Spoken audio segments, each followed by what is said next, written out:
I'll bet you this is the safest place in the city.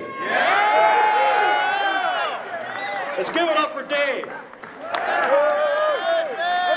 Thank you, Dave, for taking the bull by the horns.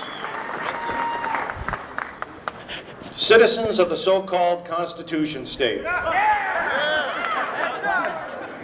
I want to start off by sharing with you some information, numbers that you probably will never hear out of the governor's office and most likely never see in the media.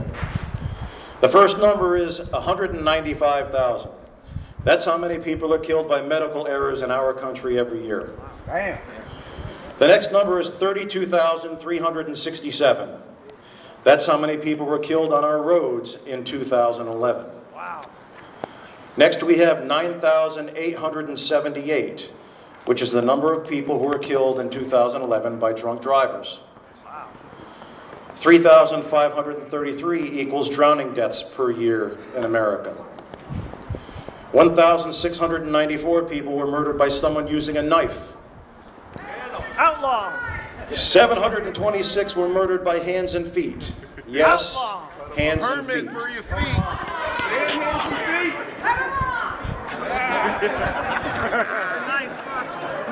I love the enthusiasm. 496 by hammers and clubs.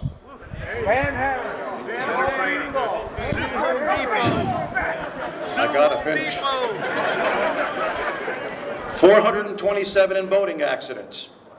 And according to the FBI, 323 people were killed in 2011 by someone with a rifle. 323.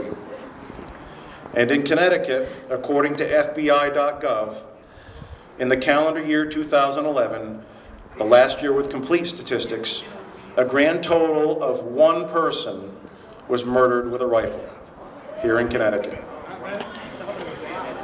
Why do we not hear about these numbers? Why do our so-called leaders in one breath say they support the Second Amendment, and in the next say that you don't need a semi-automatic rifle to defend your family?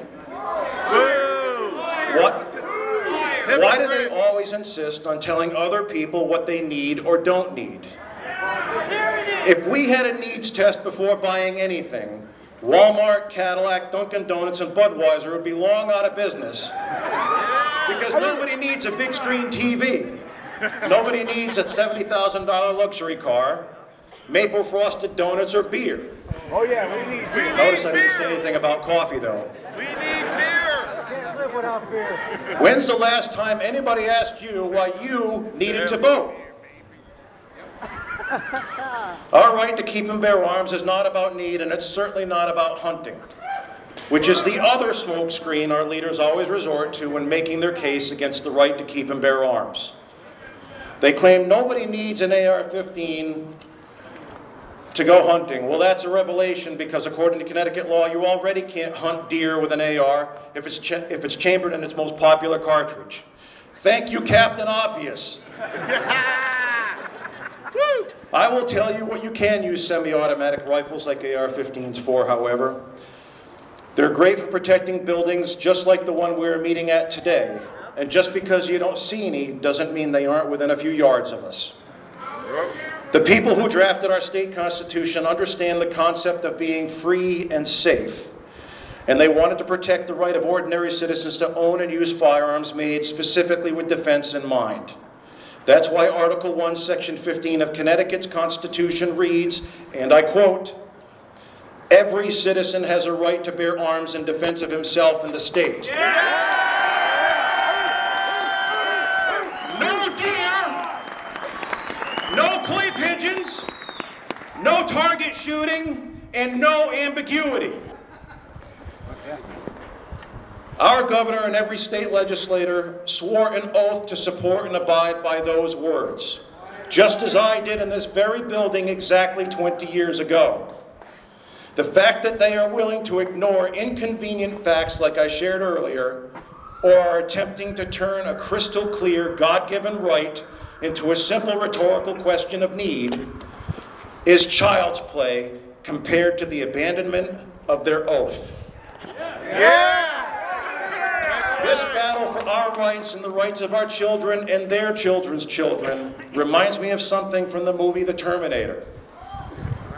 During the scene when the police are questioning Kyle Reese about why he was sent back in time to protect Sarah Connor from the Terminator, Reese gets fed up with it and says, actually shouts, "You still don't get it, do you? He'll find her. That's what he does. That's all he does." We must accept the fact that the gun banners will not stop with semi-automatic firearms, which have been in common civilian use since the days before the Titanic. They didn't stop after banning the ownership of new fully automatic firearms in 1986, and they won't stop with semi-autos either. If successful, they will then go after our ultra-accurate sniper-grade bolt-action rifles with high-power scopes. And then they'll go after the handguns too. Channeling my inner Kyle Reese, they'll ban those too. It's what they do. That's all they do. Yeah!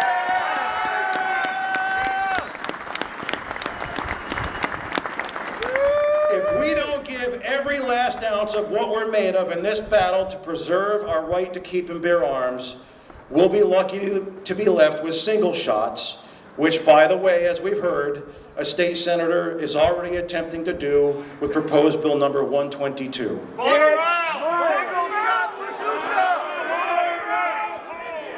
RPG! Our forefathers passed their freedoms to us. Which of these rights are we going to pass on to our children? Thank you for coming.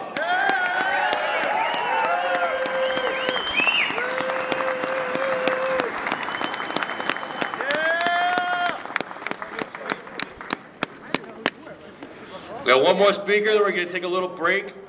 If anybody's seen the